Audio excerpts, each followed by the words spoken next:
Hello, I'm Will Sampson. Welcome to the Woodworking Network podcast.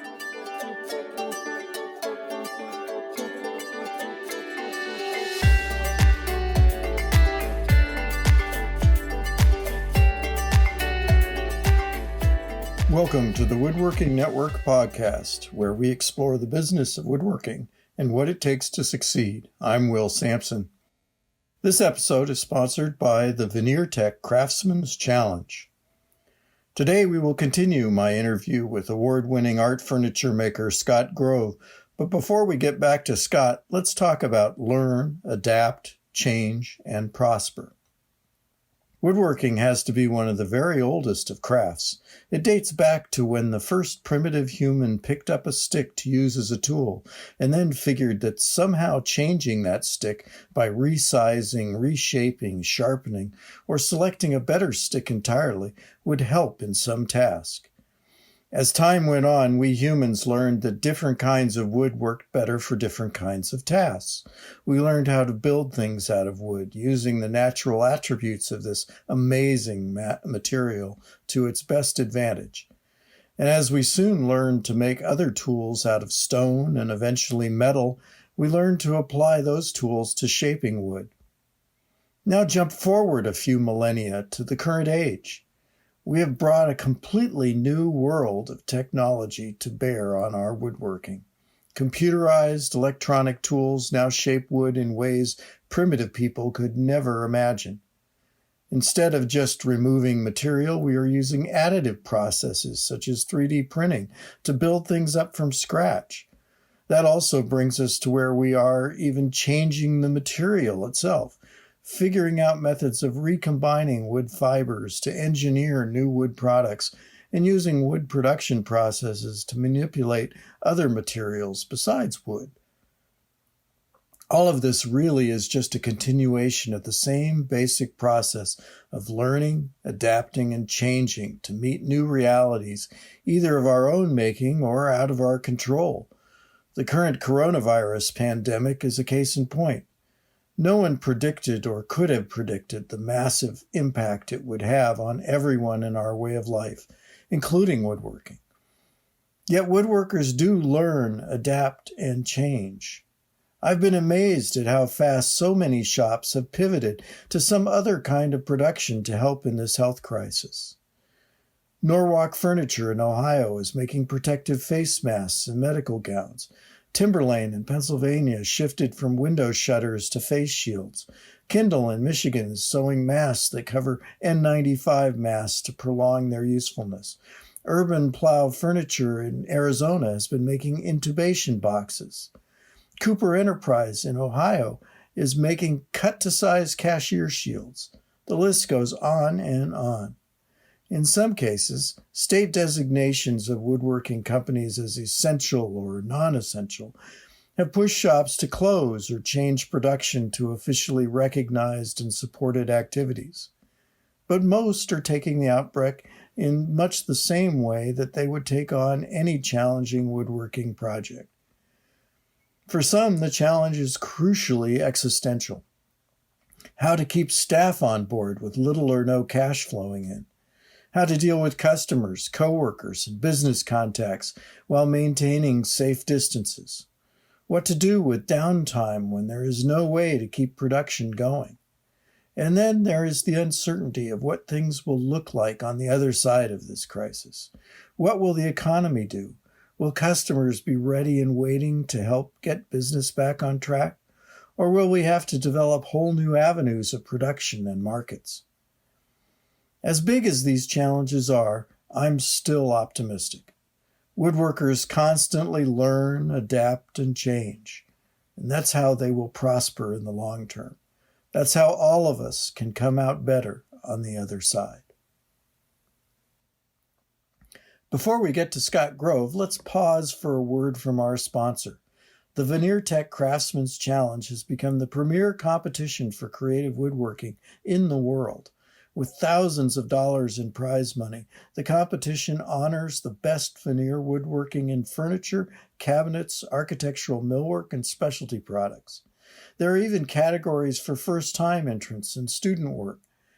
In the interest of promoting veneer as a beautiful, natural, and sustainable product, the competition also honors not only creators of fine work, but also the distributors and salespeople who supplied the veneer.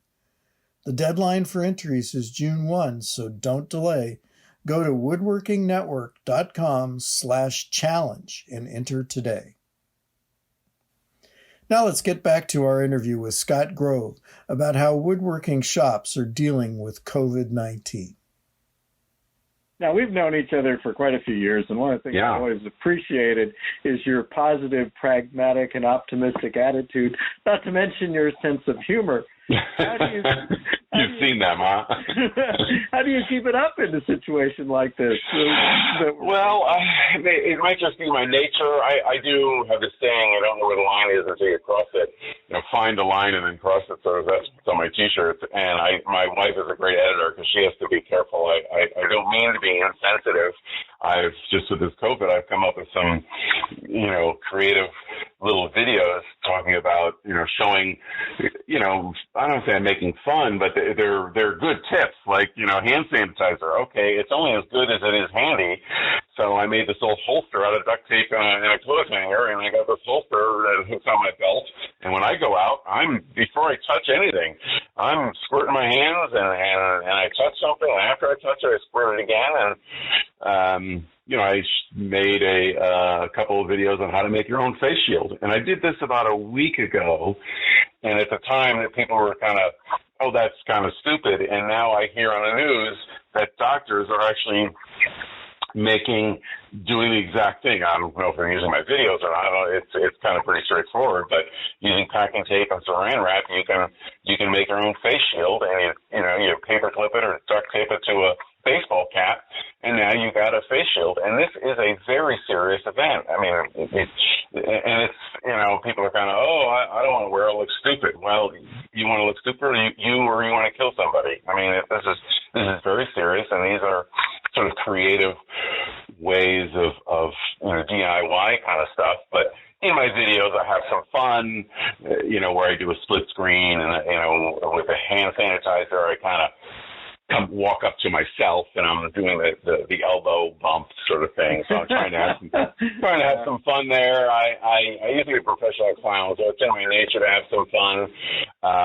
I'm hopefully trying to drive a point home without insulting anybody, and I think I'm doing a good job. I got a couple other ones where I glued a bunch of razor blades to a glove, like don't touch your face, and I mean it's kind of funny, but it's real, and there is a point there. I'm not.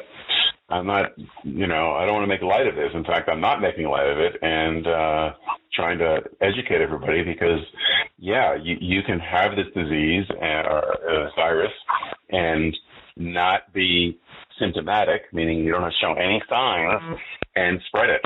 So, and I don't think everybody's getting that point yet. So it's getting real. It's getting real very quickly. Now, you pretty much work on your own now, but you've run professional shops with employees in the past. What's your recommendation for small pro shops and how they should handle what's going on now? Yeah, it's tough. Well, luckily, I mean, hopefully if you practice good safety procedures, you have face shields and dust masks and respiratory protection, and maybe this is going to drive that home. We all know, I had a shop with 20 guys. I didn't require dust masks. I required safety glasses, but now I think everybody is going to be like, okay, it is now required that you all wear a dust mask, and that if you I would, quite frankly, I would say if you practice good safety, shop safety with all the protective gear that you're supposed to have. I mean, the reality is not everybody does. You're probably going to be pretty good. Certainly get those dust cleaners cleaned out and working. Last night I have battery-operated face shields and helmets for myself. I have extra ones, so I'm going to be shipping one of those out to some relatives who are at high risk. And this is the new reality. But I think that you can continue working. The issue here is can you have the work? Now, to a certain degree, I think we are actually we have some advantages. We're not a service industry, so hopefully you're booked with commissions or projects, for a month or 6 months. I'm usually booked 6 months to a year out, so I'm fortunate to say that I'm good for 6 months, even with half my schedule or my entire schedule of traveling and teaching was canceled. Okay, that whacks 6 months out of my year, but I've got 6 months worth of shop work, so I'm in good shape. The only concern is the whole place going to go is the whole state getting locked down? So I spent the last couple of days ordering material. That's my biggest fear, is if as long as I can get all my material that I need, and I'm very close to having that, and then I'll be in good shape. So I think that is sort of the first thing you got to make sure, just in case we do lock down. Now, of course, lockdown might mean all businesses cease and stop, and then that's it. There's nothing you can do, and you're not supposed to go to work. So, kind of hard to do woodworking remotely. Yeah, well, if you have a pro shop, then there's nothing you can do. But I also may have to leave here and take care of some family members. So we were talking about, well, what can I do while I'm there? If I have to go, if I have to leave here, how can I manage this? And quite frankly, most wood shops or most self-employed people always have a backlog of all sorts of stuff they should be doing besides making. So, look at the silver lining. This might be a time to get your bookkeeping in order. This might be a time to maintain your equipment as you can get to your shop. This might be a time to get some programs that you haven't learned, QuickBooks or AutoCAD or 3D modeling or some of these things that are very time consuming. So I'm like, okay, I don't hope I wasn't the cause of this, because I always say, I wish the world would stop spinning so I could get some of this stuff done, and that's what's happening. The world might be stopping, and okay, what are you going to do? Well, clean up all your backroom stuff and the administrative and computer and keep learning, which is what's going to keep us on the ball, if you will. Because if you're just sitting around eating, popcorn and watching movies, you can kind of get depressed pretty quick. So I know for my own self, I like to learn. Well, I was thinking that this would be a great time for some shops to work on prototypes or spec pieces or explore new techniques, that sort of thing. Absolutely, yeah. And, as I said, maintain and clean the equipment. I mean, usually that's the last thing that kind of gets always done. But I usually do it once a year. I shut down for an entire week and go through the entire shop. Well, okay, that I would assume most shops are doing something like that. So okay, there's 1 week of stuff, and maybe turn into 2, and not to mention improvements.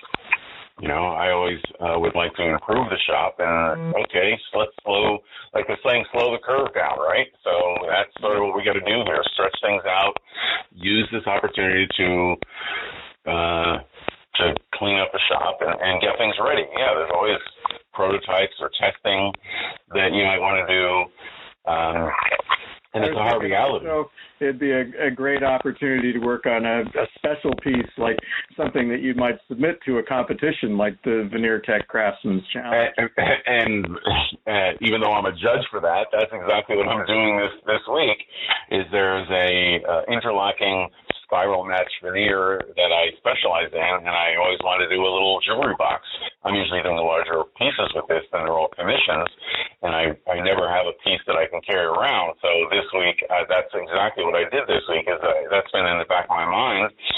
So I took the week off, and I've been working on this jewelry box of this Ambonia interlocking spiral that I'm really happy with, and so spec pieces, new designs, take your time and really noodle some of that stuff out and get things ready so when the economy kicks back in, now you really get back to work. So yeah, absolutely. I think now you've won the Veneer Tech contest multiple times.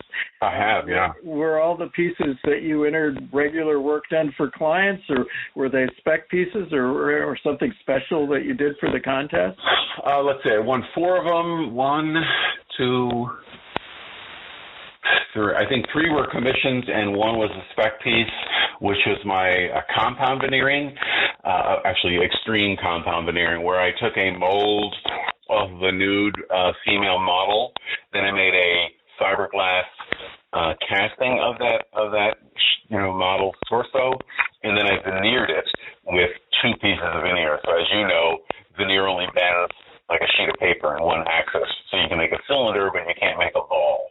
So one of the techniques that I've worked on is developing a way to plasticize wood veneer, and then through a number of techniques, I can compress and stretch the veneer and form it over. So one of my awards was for that particular piece. So yeah,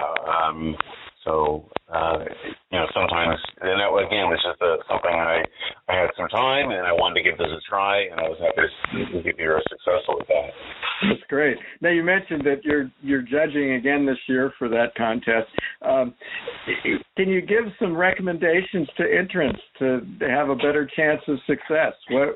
Absolutely. I think that more people should enter, because I don't know what we had last year, a couple hundred entrants, I think. But so some of the tips would be 1, photography. You got to have good shots, because this particular contest, we do not see the work in real time, or unlike, say, Freshwood 2 out in Vegas, which I was a judge at last year, where you get the finalists, they ship the pieces out and we can really inspect them with hands-on. But Veneer Tech is all sort of virtual, so you got to have good shots. That's the first thing. Second thing is you got to have some detail shots, so we can get some close-ups of the level of craftsmanship. 2 is just submit. If you don't think, you can compete against the big boys, I believe this year we have a first-time entrance, don't we? That's a category. Yes. So, so if it's your first time, obviously if there's master craftsmen who've been submitting for years, you're not going to be competing against them. So that's a category that gives you a great opportunity to win. In addition, every year there's a specialty theme. Have we picked the theme for this year? Probably going to be coronavirus theme, right? That was a joke. No, there's no theme for the Veneer Tech. Oh, okay. Oh, I guess I'm mixing it up with Freshwood. But there are other categories where that might be a little light. There is a specialty items category, and there you go. And that has had everything from musical instruments to wearables to all sorts of different kinds of things. So that's a great category for the things that don't fit in other categories. Right. But and there is a student category too for folks that are still in school, so we don't want to leave them out.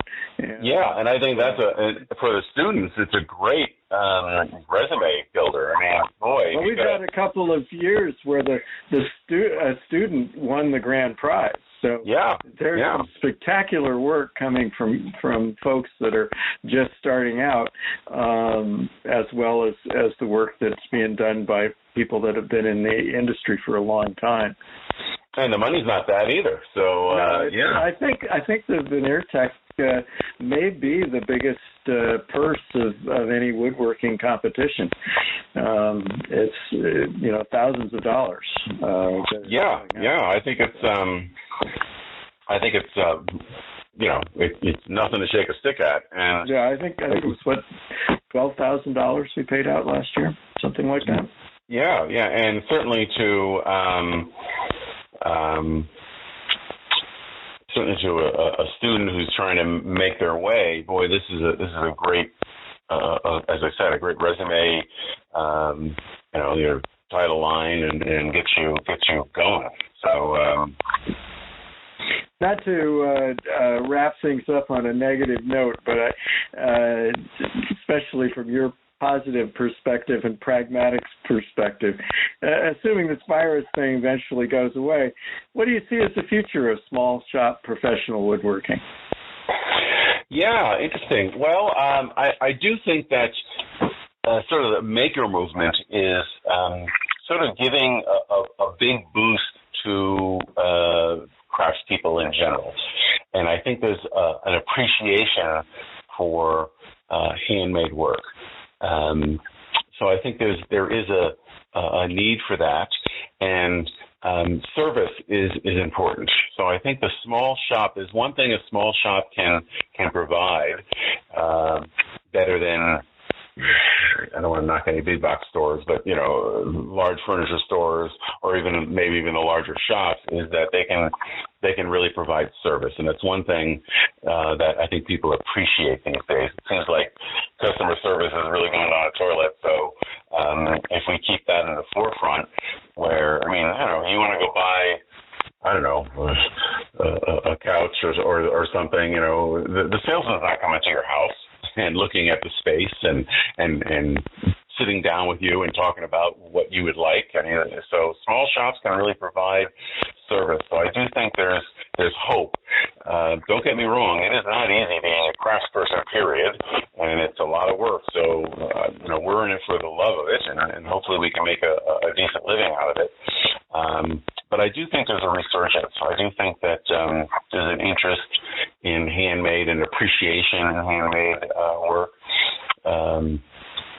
Obviously the technology is becoming more affordable, which we've talked about in the past, and that certainly makes us more efficient and can be also a little more competitive with some of the bigger shops or the production pieces.